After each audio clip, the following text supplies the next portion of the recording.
ট্রেডিংয়ে কম বেশি সবাই প্রফিট করে, কিন্তু আপনি জানলে অবাক হবেন সেই প্রফিট 95% মানুষই ধরে রাখতে পারে না। সো কেন সেইটা পারে না এবং কিভাবে সেই প্রফিটটা ধরে রাখতে হয়, আজকের এই ভিডিওতে আমরা ওই টপিক নিয়েই আলোচনা করব। এখন কথা হচ্ছে, আপনি প্রত্যেকটা জিনিস জানেন এবং প্রত্যেকটা জিনিস বোঝেন, এরপরেও হচ্ছে আপনি প্রফিটটা সঠিকভাবে ধরে রাখতে পারেন না, তাহলে আপনার জন্য করণীয়টা কি?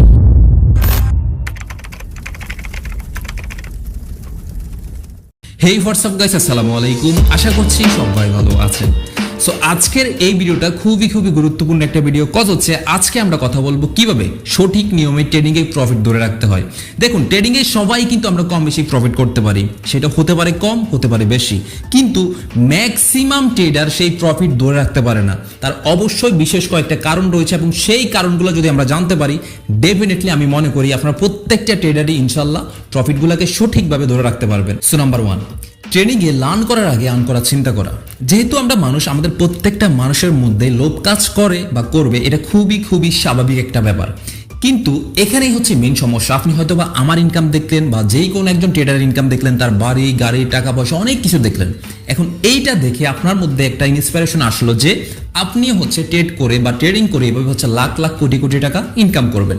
তো আপনি তখন করলেন কি, 2 থেকে 3 দিন ইউটিউবে অনেক কিছু ঘাটাঘাটি করে মোটামুটি আপনি 4 নাম্বার দিনে সুন্দর করে একটা অ্যাকাউন্ট খুললেন, দেন হচ্ছে ডিপোজিট করে ট্রেড করা শুরু করলেন এবং দিন শেষে আপনি হচ্ছেন একজন লুজার ট্রেডার। তো এই ক্ষেত্রে আপনারা যদি এইরকম টাইপের ট্রেড করে প্রফিট করার পরেও আপনি লস করে থাকেন, ফার্স্ট অফ অল আমি যেটা আপনাদেরকে রিকমেন্ড করব, অবশ্যই ট্রেডিংয়ে আপনাকে আগে টেকনিক্যাল নলেজটা নিতে হবে।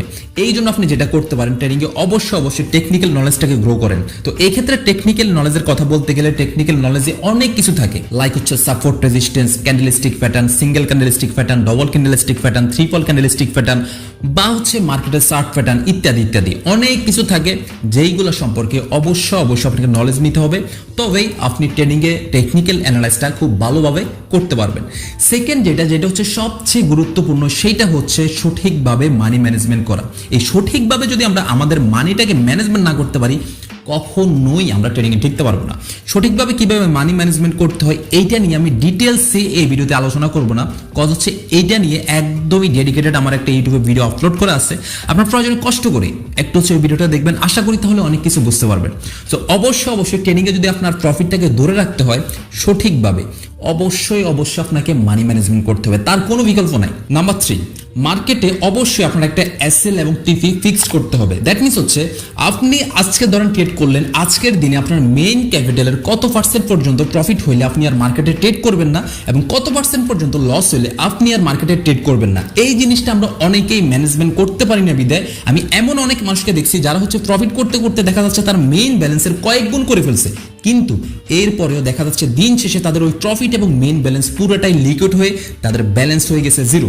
সো এইরকম অনেক মানুষকে আমি দেখছি। তো এটার রিজন হচ্ছে কি, আমরা কখনোই আমাদের একটা স্টপ লস এবং হচ্ছে আমাদের প্রফিট টার্গেটটাকে আমরা ফিক্সড করি না, যার কারণে আমাদের ট্রেড করতে হয় প্রফিট হইতে আমাদের সাইকোলজি নষ্ট হয়ে যায়, বা হচ্ছে লস করতে আমাদের সাইকোলজি এতটাই বাজে হয়, শেষ পর্যন্ত আমরা দুইভাবেই ব্যালেন্সটাকে লিকুইড করে ফেলি। তো এই ক্ষেত্রে আমি যেটা রিকমেন্ড করবো, অবশ্যই আপনাকে আপনার মেইন ব্যালেন্সের একটা প্রফিট টার্গেট এবং একটা স্টপ লসের টার্গেট ফিক্সড করতে হবে। তো এই ক্ষেত্রে আপনি যদি আমাকে জিজ্ঞেস করেন যে ভাই আমি কত পার্সেন্ট পর্যন্ত প্রফিট করব, আমি আমার পার্সোনাল ওপিনিয়ন থেকে যেটা বলবো, যদিও বা মানি ম্যানেজমেন্টের ক্ষেত্রে এক একজনের প্রফিট টার্গেট বা এক একজনের স্টপ লস এক এক রকম হতে পারে। দেখা যাচ্ছে আমি যেটা পার্সোনালি আমি করে থাকি সেটা আপনাদেরকে বলি। আমি যেটা সবসময় রিকমেন্ড করি, সবচেয়ে বেস্ট সেটা হচ্ছে সবসময় ট্রাই করবেন আপনার মেইন ব্যালেন্সের 10% ম্যাক্সিমাম প্রফিট করা এবং হচ্ছে মিনিমাম 5%। দ্যাট মিনস হচ্ছে আপনার ক্যাপিটাল যদি $100 থাকে, তাহলে আপনি ট্রাই করবেন সর্বোচ্চ আপনি $10 পর্যন্ত প্রফিট করা, বা হচ্ছে সর্বনিম্ন $5। এর মধ্যে হচ্ছে আপনি প্রফিট টার্গেট ফিক্সড রাখবেন। এখন অনেক সময় হয়ে যায়, দেখা যাচ্ছে আমরা এমটিসি করলাম বা ট্রেড করতে $10 জায়গায় $12-13 হয়ে যাক, সমস্যা নেই, কিন্তু আপনি তখন $12 জায়গায় যখন $10 জায়গায় যখন $12 হওয়ার পরেও আপনার মনে হবে যে আরো ট্রেড করি, তখনই দেখবেন ট্রেড করতে একসময় আপনি হয়তো প্রফিট করবেন, কিন্তু দিন শেষে দেখবেন আপনার ক্যাপিটালটা জিরো হয়ে যাবে। তো এই ক্ষেত্রে আমি অবশ্যই রিকমেন্ড করবো, আপনার যখন প্রফিট টার্গেট ফিল আপ হয়ে যাবে, $2-1 বেশি হোক সমস্যা নাই, আপনি ওই সময় মার্কেট থেকে রিজেকশন নেন। সেম টু সেম যখন আপনার লস হবে তখন আপনাকে সেম কাজটা করতে হবে। দেখা যাচ্ছে আমরা এমন অনেক ট্রেডারকে আমি যারা দেখছি, যারা হচ্ছে লস করতে তাদের হচ্ছে পুরো ক্যাপিটালটাকে জিরো করে ফেলে। তার রিজন কি দেখেন, আমাদের যখন একটা বা দুইটা ট্রেড লস হয়, আমরা অনেকেই বিগিনার ট্রেডার যারা, আমাদের সাইকোলজি আর তখন কাজ করে না, আমরা তখন করি কি ভুল ভাল জায়গায় ট্রেড করি। তো আসলে দেখেন, লস হওয়ারও বিভিন্ন কারণ থাকে, তার মধ্যে যদি প্রথম কারণটা আমি বলি, হয়তো বা প্রথম কারণ এমন হতে পারে যে আমার টেকনিক্যাল অ্যানালাইজ ভুল থাকতে পারে, দেখা যাচ্ছে আমি যেভাবে ট্রেড নেওয়ার কথা আমি ওইভাবে নিই নাই, এটা একটা কারণ হতে পারে। বা সেকেন্ড কারণ হতে পারে যে মার্কেটে ফেক ক্যান্ডেল মেক করা, ফেক একটা ব্রেকডাউন দিয়ে দিচ্ছে, একটা ব্রেকআউট মারছে যেখানে মার্কেটে ওই ক্যান্ডেলটা হওয়ার কথা না হয়ে গেছে, মার্কেট আমাকে লস দিয়ে দিচ্ছে, এটা হতে পারে। আবার থার্ড কারণ হতে পারে যে দেখা যাচ্ছে মার্কেটের মুভমেন্ট ভালো না, মার্কেট খুবই হচ্ছে বাজে সিচুয়েশন, দেখা যাচ্ছে আপনি আপে ট্রেড নিলে ডাউনে যাচ্ছে, ডাউনে ট্রেড নিলে আপে যাচ্ছে, এইরকম সিচুয়েশনে অনেক সময় আমাদের লস হয়ে যায়। তখন আমরা করি কি, আসলে আমরা আর বুঝতে পারি না যে এরপর আমরা কি করবো। তো এই ক্ষেত্রে দেখা যাচ্ছে আপনাদের অবশ্যই একটা স্টপ লস রাখতে হবে, আদারওয়াইজ হবে কি, আপনি যখন একটা বাজে মার্কেটে ট্রেড করতেই থাকবেন, তখন দেখবেন আপনার দিন শেষে ওই ব্যালেন্সটাও কিন্তু লিকুইড হবে। তো এই ক্ষেত্রে স্টপ লসের আসলে ম্যানেজমেন্টটা এক একজন ট্রেডারের এক এক রকম হয়ে থাকে। যেমন আমার স্ট্র্যাটেজিটি যদি আপনি ফলো করে স্টপ লস রাখতে চান, তাহলে হচ্ছে কি আপনার মানে মোটামুটি ভালো লেভেলের একটা রিস্ক নিতে হবে। আমি কিন্তু স্টপ লসের ক্ষেত্রে মোটামুটি 3 স্টেপ 4 স্টেপ 5 স্টেপ পর্যন্ত কিন্তু আমি পার্সোনালি আমি যেটা রিকমেন্ড করি যে আপনারা এমটিসি করেন, যাদের হচ্ছে ক্যাপিটাল আমার মতো স্ট্রং। বাট আমি নর্মালি রিকমেন্ড করবো যারা একদমই বিগিনার, আপনাদেরকে আমি একটা জিনিস রিকমেন্ড করবো যে আপনার যদি এরকম দেখেন মার্কেটে পরপর 3টা ট্রেড লস হয়, তাহলে আপনি ওই দিন বা ওই মুহূর্তের জন্য মার্কেটে ট্রেড করবেন না, ওই সময়ের জন্য আপনি মার্কেট থেকে রিজেকশন নিয়ে বের হন। পরবর্তীতে আপনার যখন মার্কেট এবং হচ্ছে আপনার সাইকোলজি ঠিক হবে, আপনি এইগুলো হচ্ছে আবার মার্কেটে আসেন, সুন্দর করে ট্রেড করেন, ইনশাল্লাহ মার্কেট থেকে আপনি প্রফিট নিয়ে বের হতে পারবেন। বাট আপনার যদি ক্যাপিটাল ঠিক থাকে, ক্যাপিটাল যখন বড় হবে, ড্যাম শিওর আপনি ঠান্ডা মাথায় ট্রেড করেন, কোনো সমস্যা নাই। এমটিজি আপনি 2টার জায়গায় 3টে 4টা করেন, কোনো সমস্যা নাই, কিন্তু সাইকোলজি স্ট্রং রাখতে হবে, আপনাকে নিজের মধ্যে একটা কনফিডেন্স থাকতে হবে। বাট আপনার ক্যাপিটাল ছোট হলে দয়া করে 3টা ট্রেড পরপর লস হলে মার্কেটে যেই কোনো একটা সমস্যা তো আছে, যার কোনো লস হচ্ছে, সাথে সাথে মার্কেট থেকে আপনি রিজেকশন নিয়ে বের হয়ে যাবেন। আচ্ছা, এরপরে যেটা সবচেয়ে গুরুত্বপূর্ণ সেইটা হচ্ছে যেটাকে আমরা বলে থাকি যে ট্রেডিংয়ের ডিসিপ্লিন জিনিসটা।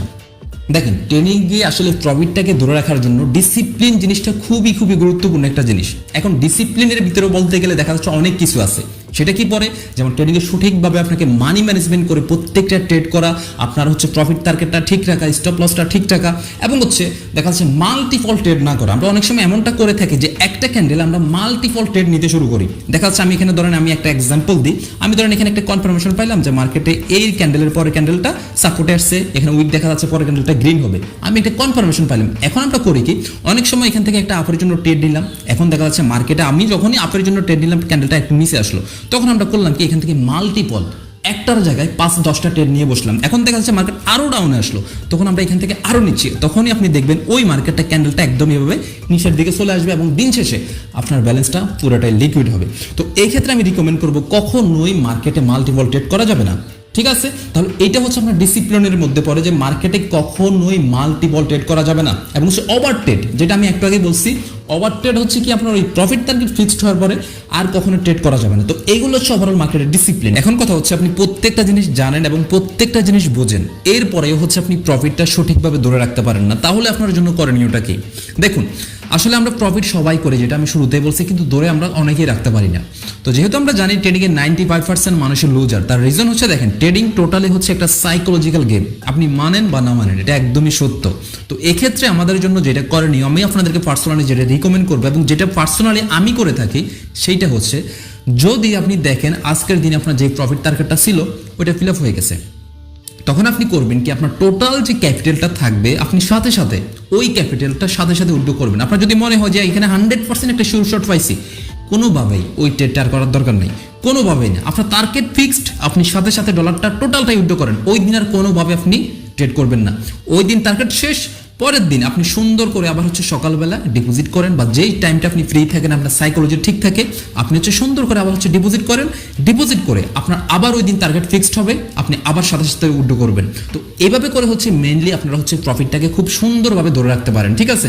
তো যাই হোক, আজকের এই ক্লাসটা থেকে আমি আপনাদেরকে কতটুকু শিখাইতে পারছি বা কতটুকু বোঝাতে পারছি আমি জানি না, যদি কিছু বোঝাতে পারি তো আলহামদুলিল্লাহ। আর ইনশাল্লাহ নেক্সট ভিডিওতে অবশ্যই গুরুত্বপূর্ণ কিছু আপনাদের টপিক নিয়ে আলোচনা করবো। আশা করি ওই ভিডিওটার জন্য ওয়েট করেন, খুব তাড়াতাড়ি দেওয়ার ট্রাই করবো, একটু ব্যস্ততার কারণে আসলে লেট হয়ে যায়। তো যাই হোক, সবাই ভালো থাকেন, আমার জন্য সবাই দোয়া করেন, আর আপনাদের জন্য আমি দোয়া করি। সবশেষে একটা কথাই বলবো ভাই, ট্রেডিং থেকে ইনকাম করা যে আমরা সবাই জানি, কিন্তু অবশ্যই তার জন্য আপনাকে আগে শিখতে হবে, আদারওয়াইজ এখান থেকে আপনি লুজার হয়ে বের হইতে হবে। তো যাই হোক, সবাই ভালো থাকেন, আসসালামু আলাইকুম, ধন্যবাদ।